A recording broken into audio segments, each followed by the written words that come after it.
अब आप भी निफ्टी की डेली रेंज आसानी से आइडेंटिफाई कर सकते हैं। इसके लिए आपको इंडिया विक्स की मदद लेनी होगी। तो चलिए 30 सेकंड में समझने की कोशिश करते हैं। सिंपल इसका फॉर्मूला क्या है, हमको विक्स पता होना चाहिए कि विक्स कितना है, जो कि आप ट्रेडिंग व्यू पर जाकर आप चेक कर सकते हैं। साथ ही हमको क्या करना है, यहाँ पर इस विक्स को डिवाइड करना। अब यहाँ पर दो चीजें होती है, दो चीज क्या कैसी होती है, अगर विक्स 15 से कम है तब हम क्या लेंगे, यहां पर 365 का अंडर रूट निकालेंगे। और अगर ये वीक्स अगर मान के चलिए 15 से ऊपर है तो यहां पर हमको अंडर रूट लेना है 252।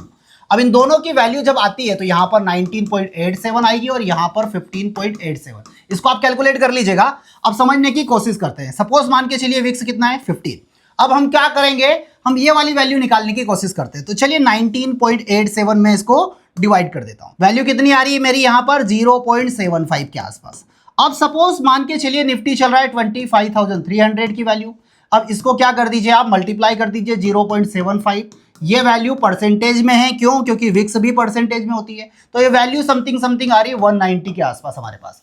अब ये 190 को क्या करिए आप 25,300 ऐड कर दीजिए, जो कि एज अ रेजिस्टेंस का काम करेगा, और ये यहां पर माइनस कर दीजिए जो कि एज अ सपोर्ट का काम करेगा। अगर ये वैल्यू चेंज होती है विक्स की तो ये नंबर्स भी ऊपर नीचे हो सकते हैं। तो इसका भी आपको बेहद बेहद ध्यान रखना है। और इस रील को उन लोगों को भेज दीजिए जो रैंडम कहीं पर भी बाजार का टॉप और बॉटम पता करने की कोशिश करते हैं।